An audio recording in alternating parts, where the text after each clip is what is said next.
everyone, I'm Heather and welcome back to my channel. So we are back with Beacon Pines. I believe in the last one, we, in our current timeline, have met Beck, had dinner at her house, and then got into a fight with Rolo because Rolo is apparently very possessive and doesn't want us to have friends. And he said some things, and he crossed a line.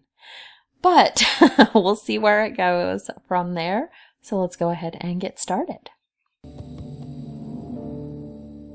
Okay, so we are back at home after our fight with Rolo.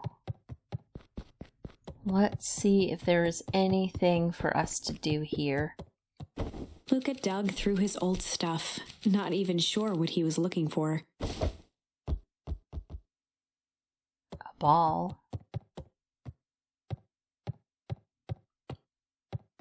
Well, that didn't do anything. Maybe it will later. Okay, we can't do anything there.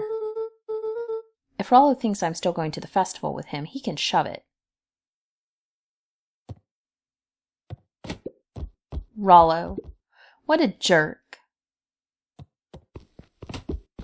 Call me a bad friend. Ooh, I'm Rolo. Look at me and my amazing family. Can I kick it some more? Well, that's kind of fun. What am I supposed to do with it? I guess I'm just never supposed to make new friends. Weep. Luca? Gran cooed gently from the hallway.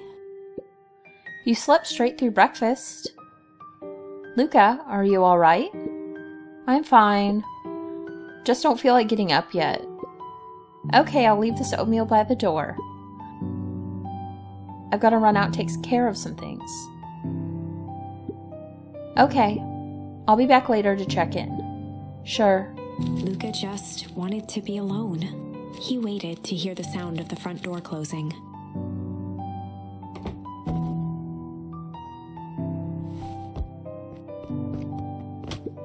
I bet Rolo's still going to the festival.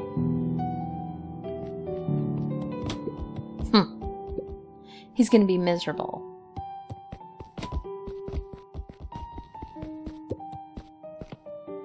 Luca dozed off again. Luca? I see you didn't eat your oatmeal. Wasn't hungry. Well, just in case you get hungry, I'll leave a sandwich here too. Thanks. Rolo came by. What did he say? He wanted to talk to you. What did you say? I told him you weren't feeling well. Good. So your plan is to just sit in your room all day? Pretty much. Well, I need to pop away again for a minute. If you decide to end your pity party and go outside, I think it'd do you some good. Noted. Luca still couldn't bring himself to go out. Besides, if he ran into Rolo, he'd have to actually confront the situation. Can I kick the ball again? There's never anything interesting at the festival anyway. Oh, do I have to try to kick that? Well, not there.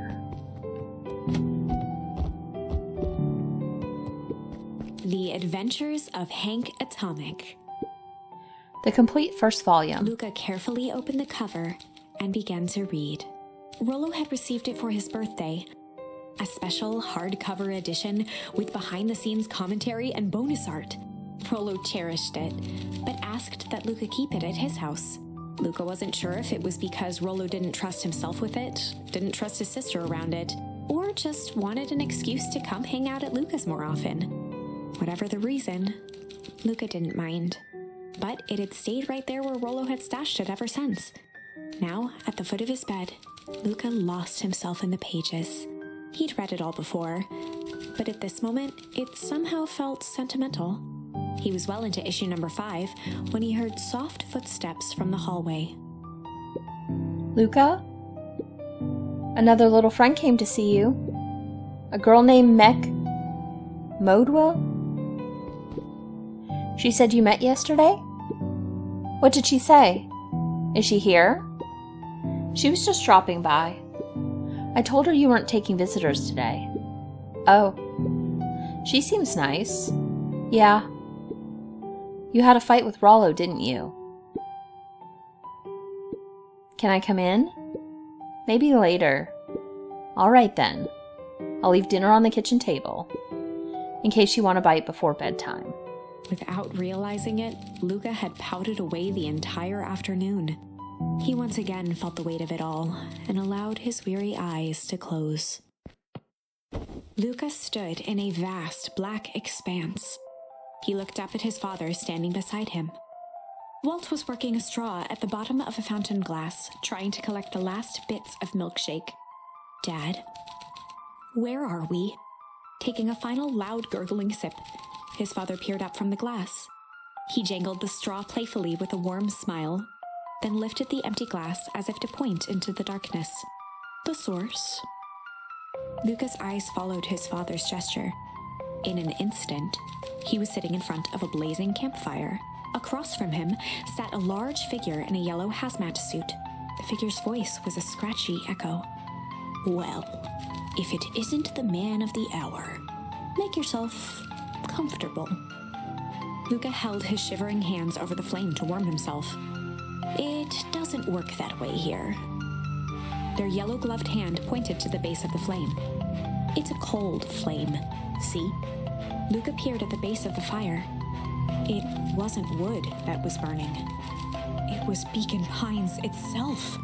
Tiny buildings, freezing and crumbling as they were consumed by flame. Luca could see small shadows moving in the burning city. People. Luca leapt to his feet.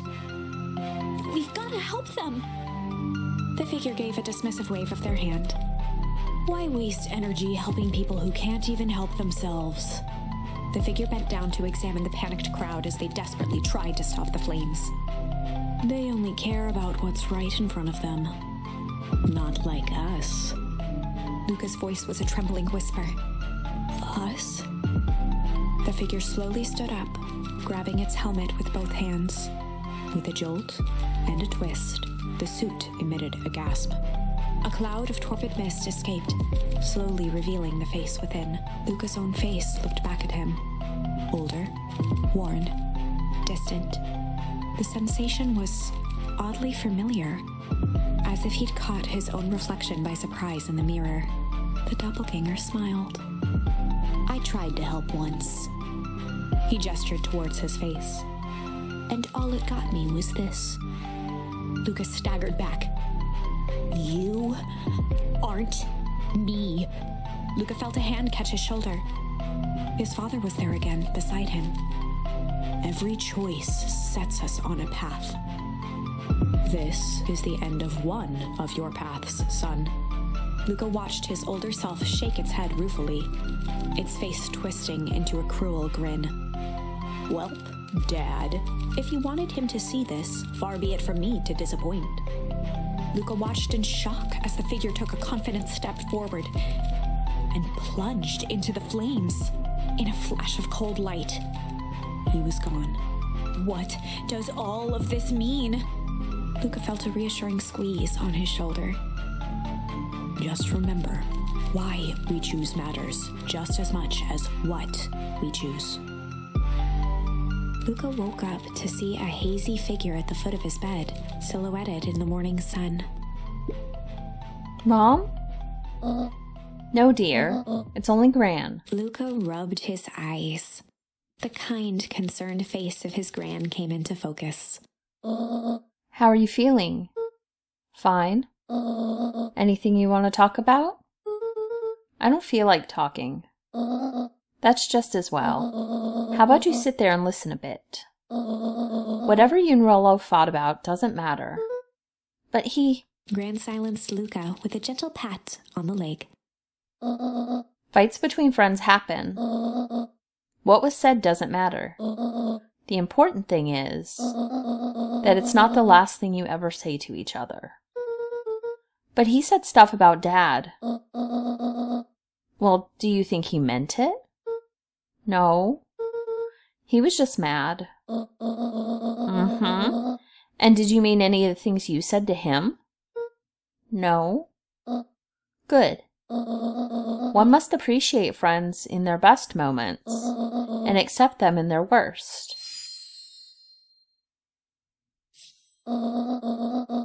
Now get your little butt out of bed. The festival's today. You don't want to miss that, do you? I guess not. Seems like a good opportunity to make amends with Rolo, doesn't it? Luca gave a reluctant nod. So buy him a corn dog and apologize. But he's the one that... What did I just say? Buy him a corn dog. That's a good boy. Everything's better with corn dogs. I need to get going now. Got some last-minute festival business to take care of. I'll come find you at the fountain a little after lunch. All right. I love you, Luca. Love you too. Luca took a deep breath. Okay. Chapter 6. Through Thick and Thin. Despite Luca's bitterness, Gran was right. He needed to hash things out with Rolo. A big fight changes the nature of a friendship. Whether, in the end, it is for the better or for the worse, all comes down to understanding. If one is not careful, the same familiarity that builds the strongest of bonds can become the wrecking ball that shatters them. Luca emerged from seclusion, taking in the crisp festival air. But the events of the day weren't on his mind. He had to find Rolo. Okay, let's start looking for Rolo. There you are. Luca, Rolo wanted me to tell you something. What is it? Roxy rolled her eyes, shaking her head. A space adventure, though you needn't buy it. If ye be brave, go somewhere quiet. Roxy, I don't... It's a riddle, Luca.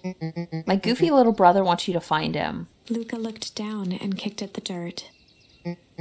Look, I know you two how to fight. The only thing more annoying than my little brother is my little brother without his best friend. So I'm doing him this one favor. Now I need one favor from you. Whatever it is that went down between you two, squash it.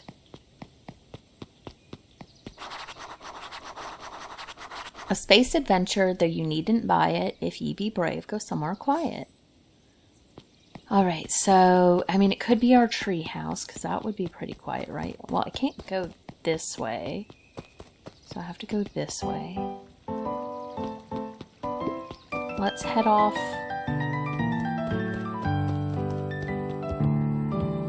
to the tree house, maybe.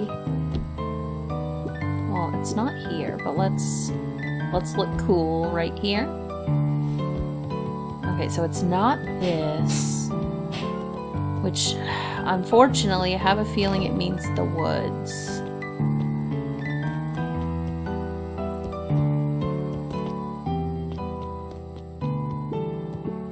Did you hear? After Mr. Kirk gives his big speech, they're gonna have the first annual Biggest Catch competition. As long as a boot qualifies as a catch, I'm a shoo-in. Good luck!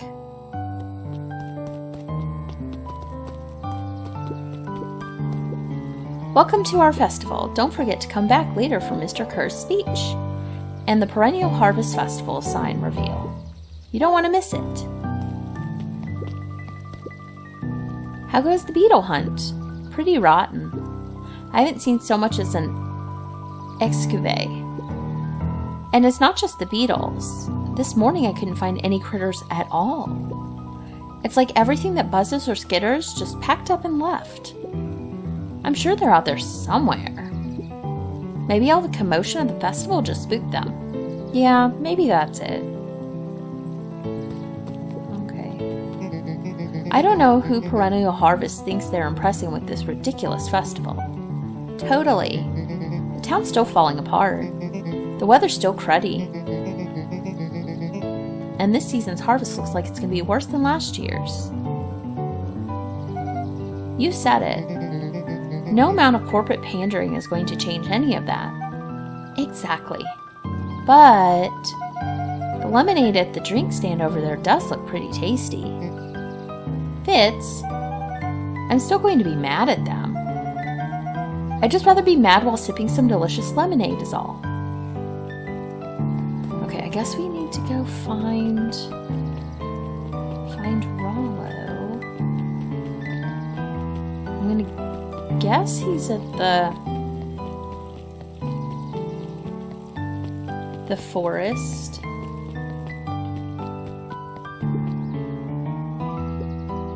The library is somewhere quiet. Okay, so I guess maybe the library, I guess. Hey, Luca. Cato's eyes lit with excitement. I've been expecting you. Bravo in deciphering the first riddle. The first? Oh, you didn't think that was all, did you? Rolo does go all out, doesn't he? Cato straightened up and cleared his throat as if preparing to sing. On planet Farple, you may take issue. When the fifth king dies, you'll need a tissue. Cato stared at Luca eagerly. Get it? Want me to tell you? No, it's okay. Let me figure it out. Alright, when you find it, bring it here to be verified. And if you decide you want a hint, the offer still stands.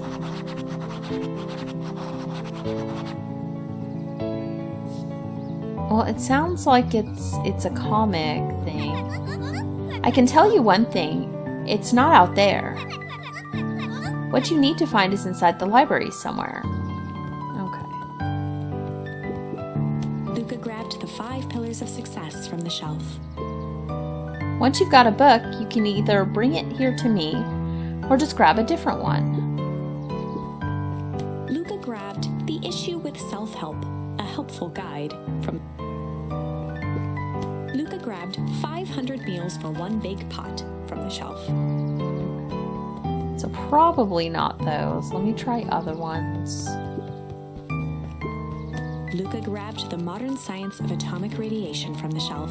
It's probably not that one. Luca grabbed Natural Photography, Volume 5 from the shelf. I mean, I guess I could just try all of The them. Adventures of Hank Atomic, Issue number 4 from the shelf. Luca grabbed The Adventures of Hank Atomic, Issue number 5. Let me try issue number 5. Ah, you found Cato it! removed his book from the desk and replaced it with Luca's, turning on the lamp. As he slid the book under the purple light, 2 words glowed. The Adventures of Hank Atomic, Issue 5. Luca clicked his tongue with recognition. Rolo's cipher pen. He used to write secret messages everywhere with that. And only I had the special flashlight needed to reveal it. But I lost it. Well, apparently he traded Jeff for this purple light bulb. Parted with his entire Halloween candy stash.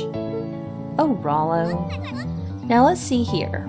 Cato began flipping through the pages, stopping when he hit a glowing word.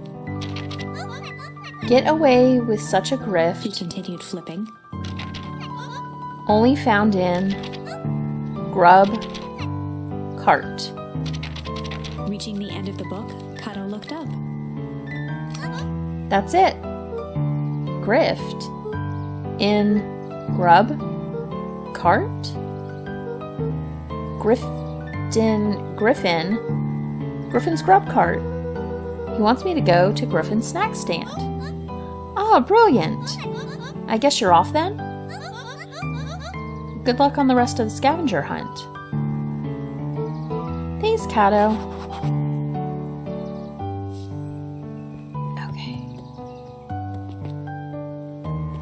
So, I think the snacks... Is the snack stand down here?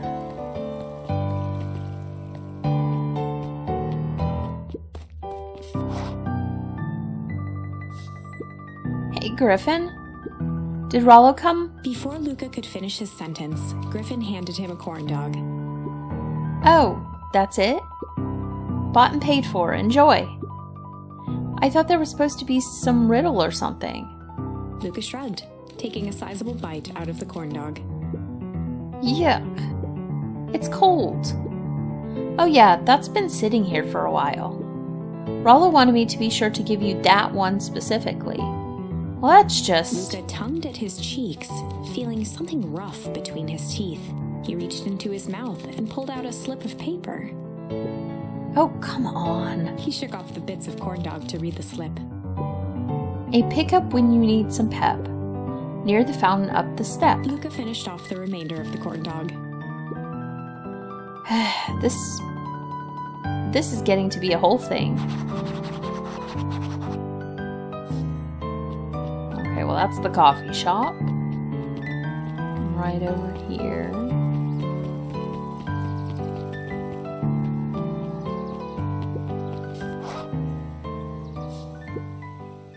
There you are, Luca. There's no way I'm actually doing this. It's way below my pay grade. Oh, come on, you big stiff. Let the kids have some fun. Fine. But Rolo owes me one. Lumi waved his hands around sarcastically as he began. What takes flight but has no wings? Your final task a friendship brings. See, that wasn't so hard. Ugh, I feel cheapened somehow. I think it's sweet. Is there a... Good luck, Luca. I don't know.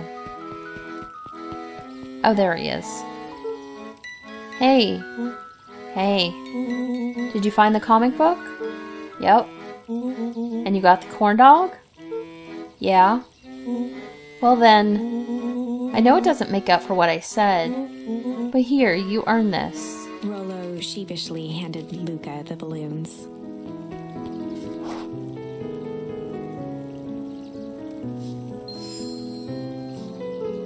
Thanks. You didn't have to go to all this trouble. I'm sorry I got so mad. Dang it, you were supposed to let me apologize first. Oh, sorry. Now you've apologized twice before me. Just let me do this. Luca, I'm really sorry. With everything that's happened, with your mom and all, I've always wanted to be there for you. Be a good friend, you know? When you said you were hanging out with someone else, I kind of freaked out. Rolo, still my turn. I felt like if you needed some new friend to help you, it meant that I wasn't good enough. But that was selfish and wrong. I was wrong. I'm so sorry, Luca. Okay, apology over. You can talk now. Luca threw himself at Rolo, hugging him as tightly as he could. Rolo, I don't deserve you. I don't deserve you either. That's why we deserve each other. So, what else do you want to do today? We could snoop around and try to find some info about your mom. Snoop where? We could probably sneak into Perennial Harvest HQ while everyone's at the festival. Aren't you curious about all the stuff those clipboards write down? What if we get caught? I think I've had enough excitement for 1 week. Let's just make the rest of the day about us. Really? Yeah, the rest of the world can wait one more day. You know, I have been wanting to get some work done on the MCDC at Mission Control. The aim is a bit unpredictable. That sounds perfect. Okay. Let's go to the treehouse.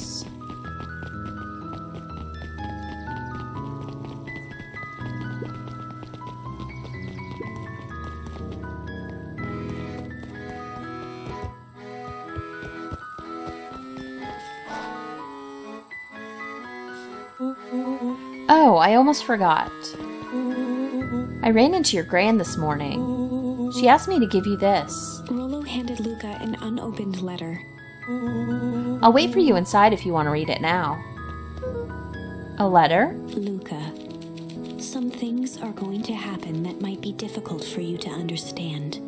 If I am honest, I hardly understand them myself. But whatever happens, I need you to know that I love you. None of this is fair to you.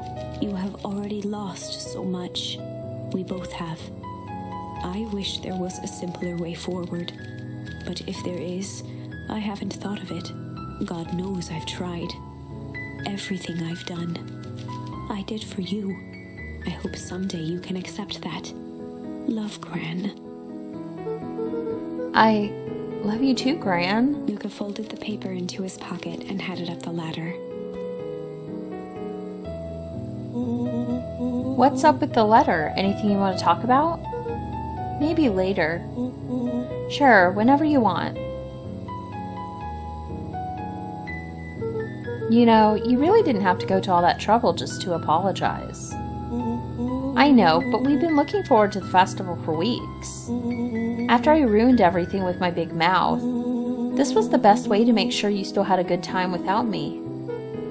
Rolo. Luca was at a loss for words, but that was fine. Words aren't always necessary.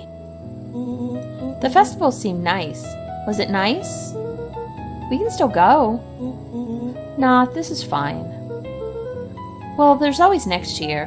Sadly, this was untrue. A distant rumble shook the treehouse. Huh? What was that? Oh man, we missed the fireworks? It was not fireworks. It was something the boys couldn't possibly comprehend. Something as old and cruel as time itself.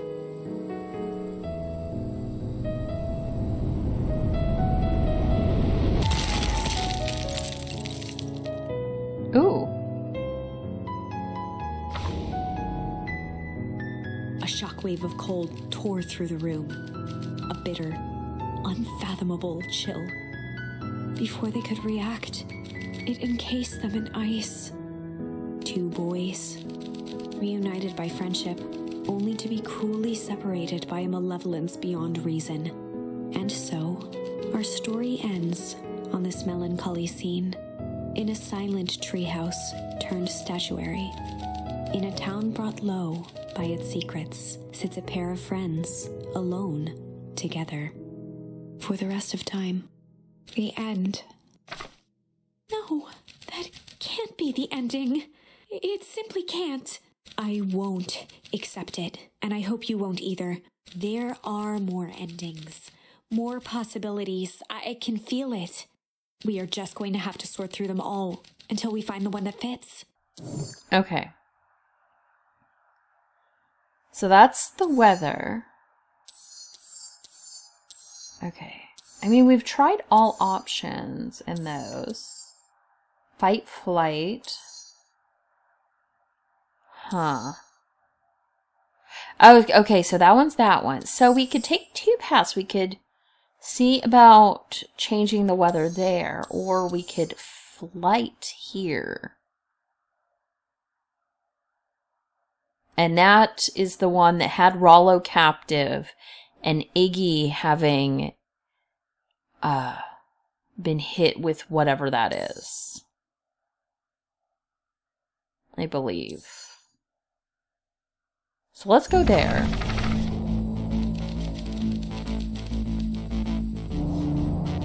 We're gonna flight. Luca drew himself up and decided to take the only option they had left. Flight. He squinted down the barrel of the mission control defense cannon, aiming it through an opening in the dense tree branches.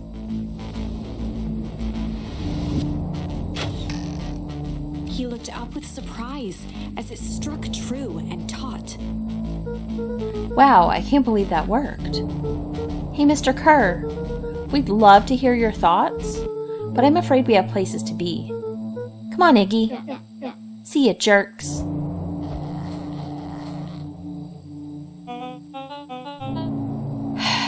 Fine, we know where that leads them. This way, we'll take the tunnels. Luca and Iggy winced as they sprinted through the thicket. The branches clawed at them, reluctant to give passage. After what felt like a marathon, Luca stopped in his tracks as they reached the clearing. What the? That was all he was able to say before Iggy slammed into his back. The boys tumbled down a steep decline and crashed with a wheezing thud on a surface as hard as ice. In fact, it was ice. Chapter 5. Signs. They stood silently, catching their breath. The sky was like sapphire. With each breath, a plume of steam escaped from Luca's lungs. Let's keep moving. Luca pulled Iggy to his feet as they gazed across a snowy terrain.